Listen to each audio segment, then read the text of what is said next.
Delhi university का research scholar Aarav लोक कथाओं पर थीसिस कर रहा था और उसकी जिज्ञासा उसे खींच लाई थी इस जगह पर। मालिन घाटी हिमालय की तलहटी में एक जगह है, मालिन घाटी, जहां दिन में शांति है और रात में सन्नाटा। लोग कहते हैं इस घाटी की हवा में किसी पुरानी प्रार्थना की गूंज आज भी तैरती है, पर वो प्रार्थना नहीं, एक श्राप है। कहा जाता है कई सालों पहले इस मंदिर में एक पुजारी रहता था। उसने मंदिर में चोरी कर और वो पुजारी वहीं मर गया और तब से मंदिर बंद हो गया और तब से इस घाटी का कोई भी व्यक्ति सूरज डूबने के बाद बाहर नहीं निकलता। अरे अंकित भाई, मेरी पढ़ाई भी पूरी हो गई है। अब मैं मालिन घाटी में एक गांव पर रिसर्च करने जा रहा हूँ। सोच रहा हूँ इससे मेरा एक्सपीरियंस बढ़ जाएगा। अरे हाँ यार, ये तो सही है, लेकिन रिसर्च देखभाल कर करना। अक्सर पुरानी घाटियों में बहुत गहरे राज भी छुपे होते हैं। अरे यार, मैं इन बातों पर विश्वास नहीं करता, बल्कि मुझे तो ऐसी जगह पर जाना अच्छा लगता है।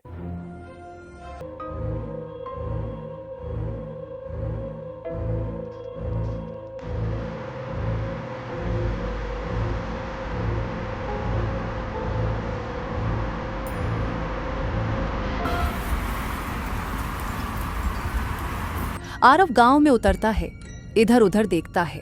हर कोई खिड़कियों के अंदर से झांक रहा है।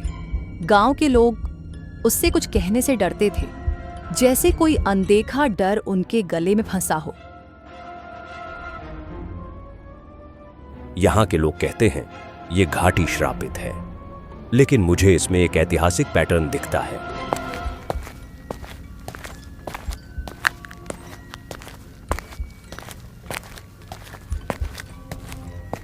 साहब, सूरज ढलने से पहले अपनी गाड़ी लेकर वापस चले जाना। यहाँ रात में कोई नहीं रुकता। चिंता मत कीजिए, मैं सिर्फ रिसर्च के लिए आया हूँ, क्योंकि मुझे पुरानी चीजों के बारे में रिसर्च करना पसंद है। दूर से मंदिर की घंटी एक बार बजती है और बूढ़ा आदमी गायब हो जाता है। फिर अचानक सब शांत हो जाता है।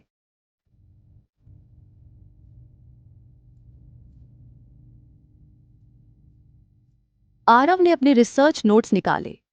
गांव के नक्शे में मंदिर की जगह चिन्हित थी, पर किसी ने उस रास्ते की दिशा तक नहीं बताई थी। रास्ते में एक टूटी हुई घंटी पड़ी थी, जैसे किसी ने उसे जंजीर से तोड़कर फेंक दिया हो। आरव को मंदिर नजर आता है, दीवारें काली, पत्थर पर अजीब निशान और टूटा हुआ दीपक। आरव मंदिर के अंदर चला जाता है।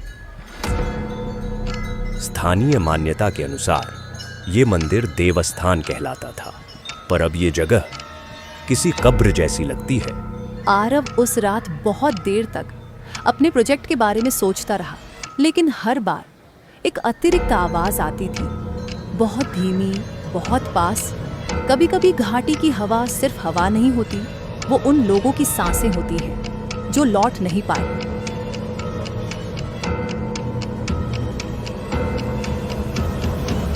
अचानक आरव के सामने वही बूढ़ा आदमी आ जाता है। आरव डर जाता है। बूढ़ा कहता है, साहब, मंदिर फिर से जाग गया। आपने जो देखा, अब वो आपको भी देख चुका है।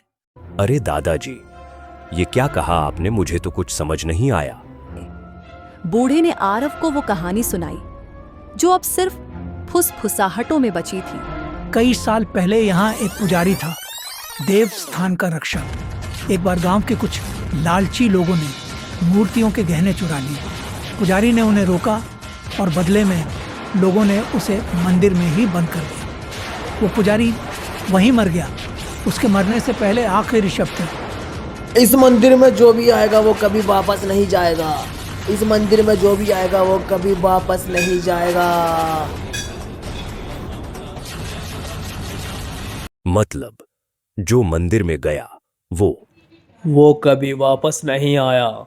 आरव ने भागने की कोशिश करी, लेकिन मंदिर के सारे दरवाजे बंद हो गए और इस बार दीवार पर कुछ और भी लिखा था।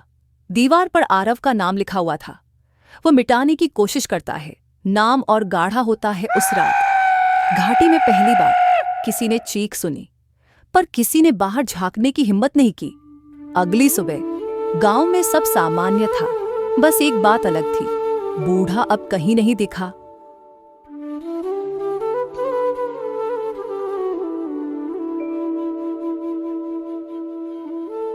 अरे भाई, कल रात घाटी की तरफ से किसके चीखने की आवाज आ रही थी और रात में मंदिर की घंटी फिर बजी थी। पर रामू काका मंदिर तो सदियों से बंद था, अब तो वहां कोई आता जाता भी नहीं है।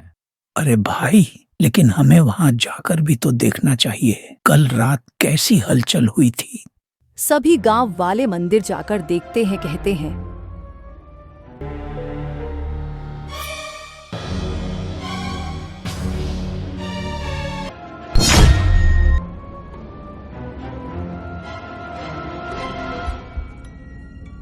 अरे रामू काका, इसको तो मैंने कल अपने घर की खिड़की से झांक कर देखा था। ये किसी शहर से आया था और इसके पास गाड़ी भी थी। अब मालिन घाटी की हवा में दो सांसें गूंजती हैं, एक जिसने सच्चाई खोजी और एक जिसने उसे छुपाने की कोशिश की। क्या अगली अमावस्या पर कोई तीसरा नाम उभरेगा?